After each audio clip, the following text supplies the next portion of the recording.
The smell of her skin, vanilla and rain, is still trapped in the fibers of this silk pillowcase. It's been 3 years. 1,095 days. You'd think a man who can track the fluctuations of the global market in his sleep could track the fading of a scent. But no. Sometimes, in that hazy space between waking and sleep, I feel her hand graze my cheek. It's a ghost of a touch, light as a feather, but it burns like a brand.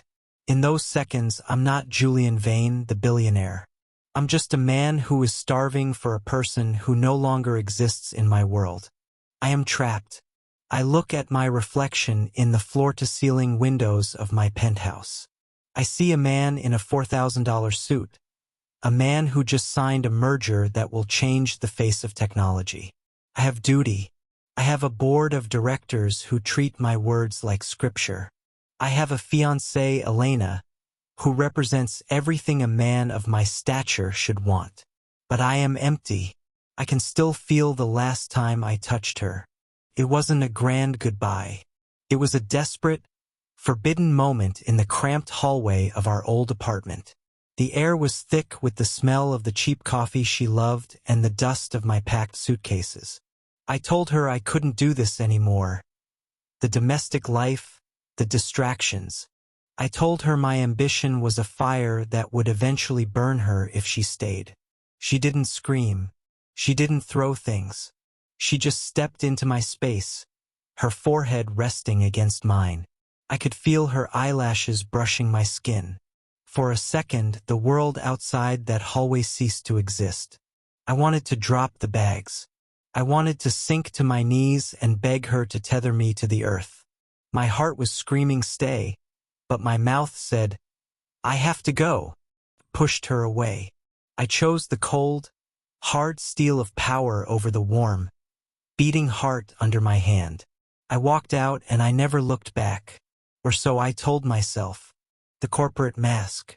Now, my life is a series of choreographed movements. Every morning, I wake up at 5 a.m. I run until my lungs burn, trying to outrun the memory of her laughter. I sit in meetings where people are afraid to breathe in my presence. Julian? The guest list for the gala is finalized. I look up. Elena is standing there. She's beautiful in a way that is perfectly curated. Her hair is never out of place. Her emotions are never messy. She is the perfect partner for a king. But when she kisses me, I feel nothing. It's a transaction, a social contract. I am stuck in this life of my own making, a prisoner in a golden cage, haunted by the what-ifs of a life I threw away. Fine, I say, my voice sounding like gravel. Whatever you think is best, Elena. I'm not there. I'm wondering if Clara ever finished that degree in architecture. I'm wondering if she's in a drafty studio somewhere, covered in charcoal dust, smiling at someone who isn't me. The guilt is a low-grade fever that never quite breaks. The arrival. The Tokyo project is the priority, Julian, my COO says, pointing at the monitors. We need the best. The lead architect from the Sterling Group is arriving today. She's been flying in from London. I don't care. I don't look at the files. I just want the day to end so I can go back to my penthouse and pretend the silence isn't deafening. The boardroom doors are heavy oak. When they swing open, it usually signals the arrival of someone who wants something from me. Someone who wants my money or my influence. The woman who walks in doesn't look like she wants anything from anyone. She's wearing a charcoal gray suit that fits her like armor. Her hair, once a wild halo of curls that I used to tangle my fingers in, is pulled back into a sleek, professional knot. She moves with a grace that is sharp, almost predatory. My breath hitches. The pen in my hand snaps. Gentlemen, she says.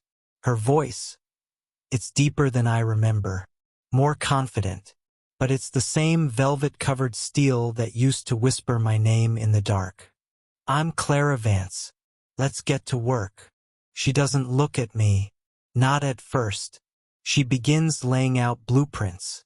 She talks about tensile strength and environmental harmony. The board members are captivated. They see a genius architect. I see the girl who used to cry at sad movies.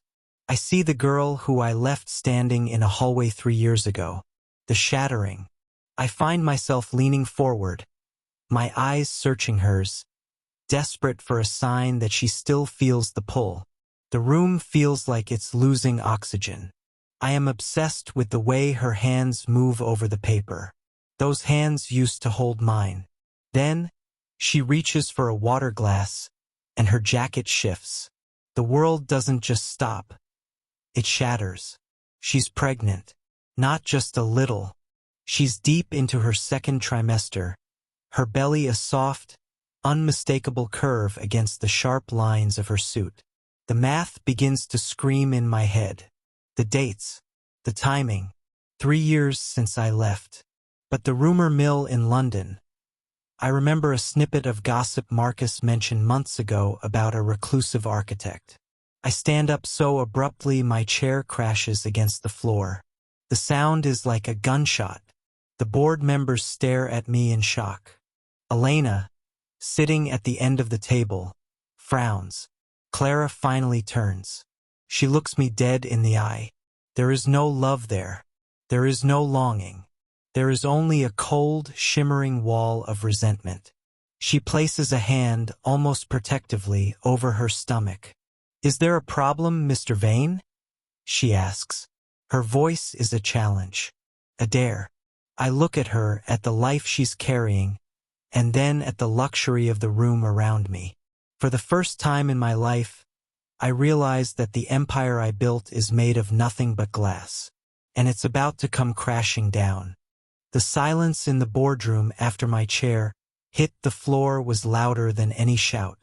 I could feel the eyes of 12 board members drilling into the back of my neck. I could feel Elena's confusion hardening into suspicion beside me. But I was blind to them. I was deaf to the world. My entire existence had narrowed down to the woman standing at the head of the table. Clara. My Clara. But she wasn't mine. She was a stranger carrying a life I had no claim to. Julian. Elena's voice was sharp, a paper cut in the stillness. "Are you all right? You look like you've seen a ghost." I need a moment," I rasped. My throat felt like it was filled with broken glass. I didn't wait for a response. I looked at Marcus. "Clear the room. Now." The exodus was slow. People whispered, their voices like the buzzing of flies. Clara didn't move. She began methodically rolling up her blueprints, her movements calm and deliberate. She didn't look at me once until the heavy oak doors finally clicked shut, leaving us in a vacuum of chilled air and expensive shadows. The ghost speaks. "Is it mine?" The question came out of me before I could think. It was raw, stripped of the billionaire's polish. Clara stopped. Her hands stayed flat on the table. She finally looked up, and for the first time I saw the cracks in her armor. Her eyes weren't just cold. They were exhausted. "You haven't changed, Julian," she said, her voice a bitter melody.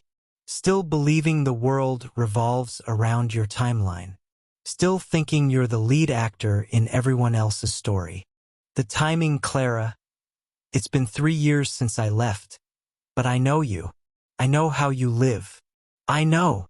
You don't know anything," she snapped, her voice finally rising. She walked toward me, and instinctively, my eyes went to her stomach.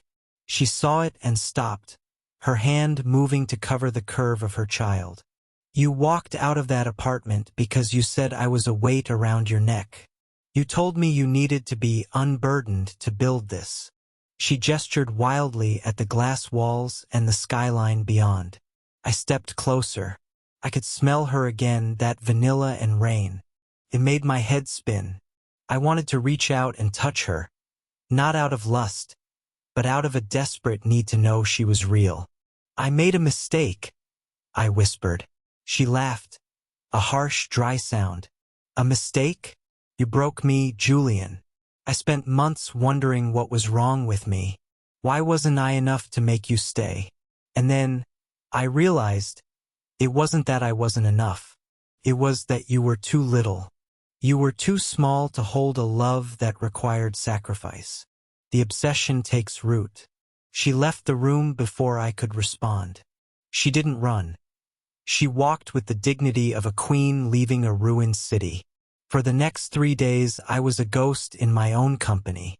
I canceled every meeting. I ignored Elena's calls. I sat in my darkened office, staring at the GPS coordinates of Clara's hotel. I had Marcus track her every move, not because I wanted to hurt her, but because I was starving. I was obsessed with the life I had discarded. I started seeing the world through the lens of what I'd lost. I saw fathers in the park holding their children, and a physical pain would bloom in my chest. I looked at the engagement ring on Elena's finger and saw a shackle. I found myself driving to her hotel at 2 a.m., sitting in my car, watching her window.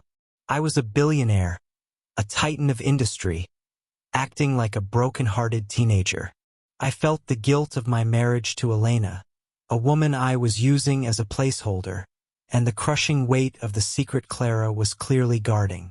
The confrontation in the rain. On the 4th day, I intercepted her. She was leaving a medical clinic on the outskirts of the city. The sky was a bruised purple, and a cold drizzle was beginning to fall. When she saw me leaning against my car, she didn't look surprised. She looked disappointed. "Go home, Julian," she said, pulling her coat tighter around her. "You have a wedding to plan." "I can't," I said, stepping into her path. I didn't care about the rain.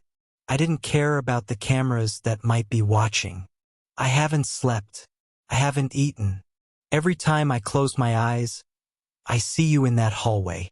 I see the look on your face when I close the door. I can't live with it anymore, Clara. I reached out and grabbed her hand. It was ice cold. I pulled her into the small space between us, my heart hammering against my ribs like a trapped bird. For a second, just 1 second, she let me. She leaned into my chest, and I felt the warmth of her forehead against my neck. It was the opening scene all over again, the forbidden intimacy, the unspoken desire. "Tell me," I pleaded into her hair. "Tell me why you're really here. You could have hired any firm in the world for the Tokyo project. Why come back to me?" She pulled back, her face wet with a mix of rain and tears. She looked at me with a pity that burned worse than her anger. "I didn't come back for you, Julian," she whispered. "I came back because you own the only thing that can save him." "Him?" My voice trembled. "Our son," she said, her voice breaking. "He's dying, Julian, and you're the only person rich enough to pay for the miracle he needs." "The baby has a heart defect," Clara whispered. The word dying didn't make sense in the context of Clara. She was life itself. She was the only thing that had ever felt warm in my world. But as she stood there in the rain, holding that crumpled sonogram, I realized that the universe had a cruel way of balancing the scales. I had gained billions, and in return, the only thing that truly belonged to me was being taken away before I could even hold it. "Hypoplastic left heart syndrome," she said, her voice sounding like she was reading a death sentence from a textbook. "He needs a 3-stage surgery. The first one has to happen the moment he's born. There are only 2 surgeons in the world with the success rate he needs. One is in Zurich, and the other is Dr. Eris Thorne." I felt the air leave my lungs. "Dr. Thorne. He's the head of my research wing at the Vane Medical Institute. I spent 2 years building my reputation in London just so I could get close enough to this project to be noticed," Clara said, her eyes fixed on mine. "I didn't come back to win you back, Julian. I came back to use you, just like you used me." The irony was the physical weight. I had built an empire to prove I didn't need anyone. And now, that very empire was the only thing keeping my son's heart beating. The serpent in the garden. I moved Clara into a private wing of the Institute immediately. I wanted her surrounded by the best, protected by the highest walls money could buy. But I forgot that walls don't just keep people out. They trap you inside with the people you've already let in. Elena didn't take the news with the grace I expected. I found her in my office the next morning, throwing a file onto my desk. It was a background check on Clara.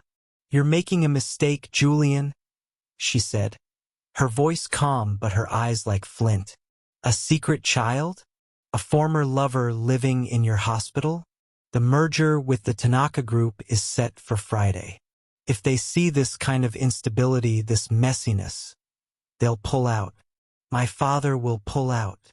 "I don't care about the merger, Elena," I said, not looking up from the medical reports. "That's my son in that room." "Is he?"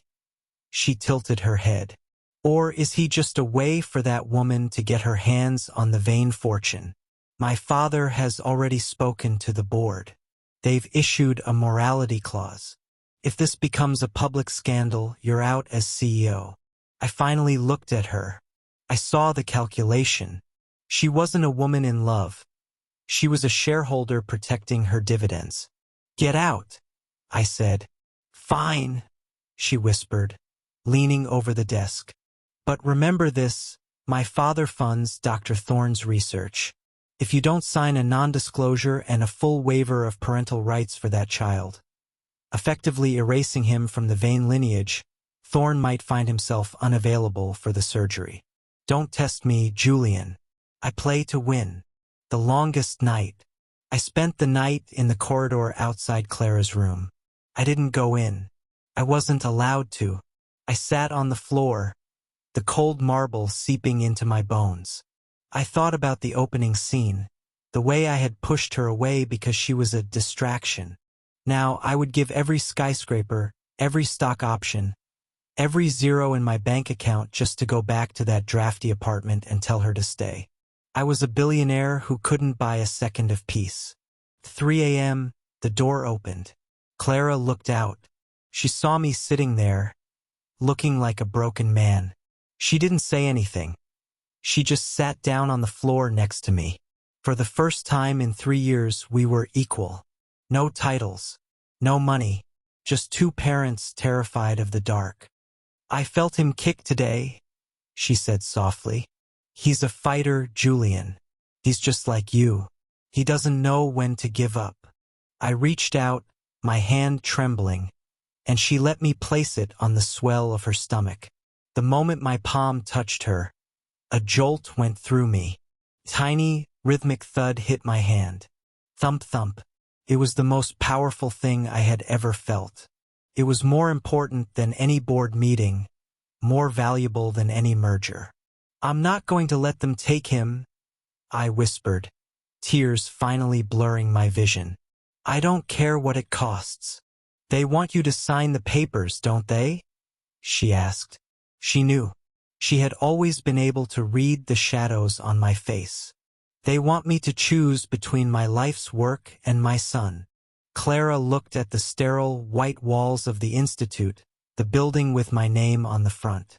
"What is your life's work, Julian? Is it this building? Or is it him?" The choice. I stood up. My mind was clear for the first time in years. I walked back to my office and called my personal lawyer. "Liquidate it," I said into the phone. "Everything. Sell my shares on the secondary market. I don't care if the price drops. I want the cash in a private trust by morning." "Sir, that will trigger a total collapse of the Vane board," the lawyer stammered. "You'll lose control of the company." "Good," I said. "I'm tired of being a king. I want to be a father." But as I hung up, I saw the shadow by the door. Elena's father was standing there, his face a mask of fury. "You think you're being a hero?" he hissed. "You've just signed that boy's death warrant. Thorne is on a plane to Dubai. He's been reassigned. Effective immediately. My heart stopped. The surgery was supposed to be in 6 hours. The world went into overdrive. Elena's father was smiling, a cold, shark-like grin. He thought he had me. He thought that by removing the surgeon, he could force my hand back into the proper corporate line. But he forgot one thing. A man who has nothing left to lose is the most dangerous person in the room. You think a plane ticket can stop me? I whispered, my grip on his collar tightening before I shoved him away. I built this institute. I know every brick, every contract, and every doctor's secret. I didn't call the police. I didn't call the board. I called the one person who owed me everything, the surgeon's protege, a young genius named Dr. Eris Thorne Jr. I had funded his entire education when the board said he was a risky investment. Eris, I said when he picked up, I need you in OR4. Now, your father is gone, but his hands are in yours. Save my son and I'll give you the wing. I'll give you the whole damn hospital. The fall of the empire. As the medical team rushed Clara toward the operating theater, the corporate world I'd spent 15 years building began to burn. My phone was exploding with alerts. Julian Vane resigns. Vane Enterprises stock plummets. Billionaire liquidates holdings for private trust. Elena walked into the waiting room, her face pale. She looked at me like I was a madman. You did it. You actually did it. You threw it all away for a girl from Brooklyn and a child who might not even survive the night. I looked at her, and for the first time I felt nothing. No anger, no regret. I didn't throw it away, Elena. I finally spent it on something that mattered. You're a nobody now, Julian, she spat. You have no title, no power. Then why are you still talking to me? I asked quietly.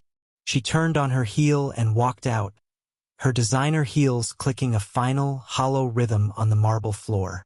She was leaving a kingdom that no longer had a king. The longest wait. Clara was in surgery for 11 hours. I stayed in that waiting room, stripped of my suit jacket, my tie discarded on a plastic chair. I looked at my hands. They were empty. No phone, no contracts, no keys to a penthouse. Just hands.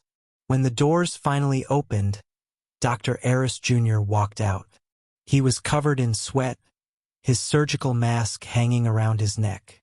He looked at me, then at the floor, then back at me. The defect was worse than we thought, he began.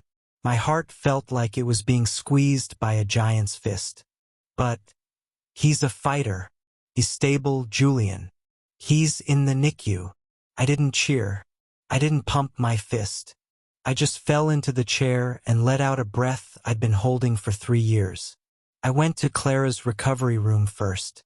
She was barely awake, her face pale against the white sheets. I sat on the edge of the bed and took her hand. It wasn't cold anymore. He's okay, I whispered, kissing her knuckles. She looked at me, her eyes searching mine. I heard what you did. The company, the money. It was just paper, Clara, I said. I used to think that building things out of steel and glass was the only way to be immortal. I was wrong. Immortality is the look in a mother's eyes when she knows her child is safe. 6 months later, the answer to the ghost. The smell of her skin, vanilla and rain, is no longer a ghost. It is my reality. We live in a small house on the coast of Maine. There are no skyscrapers here. There are no boardrooms.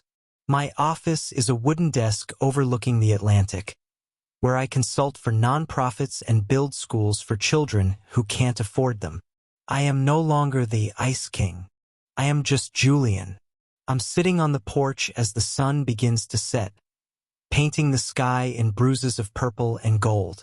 The door behind me opens. I hear the familiar rhythm of her footsteps.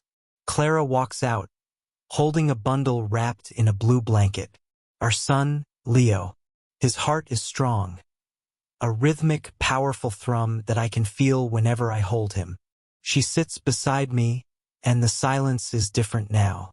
It's not the heavy, suffocating silence of my penthouse. It's the quiet of two people who have nothing left to prove. Clara leans her head on my shoulder. It's the exact same position as that night in the hallway 3 years ago. The same tilt of her head, the same closeness, the same unspoken desire. But this time, the reflection in the window is different. In the opening, I was a man looking at a ghost, trapped by his own duty and greed. Now I am a man looking at a life. I reach over and tangle my fingers in her curls. Those wild, beautiful curls I once thought were a distraction. I realize now that they weren't the distraction. They were the destination. I've felt this before. I whisper into the salt air, echoing the longing that used to haunt me. Felt what? Clara asks, looking up at me. The feeling of being exactly where I'm supposed to be. I lean in and kiss her. It's not a forbidden kiss. It's not a kiss of regret. It's the kiss of a man who finally knows what it means to be rich. The billionaire broke down so the father could stand up. And as the stars begin to poke through the twilight, I realized the empire was never the goal. The home was.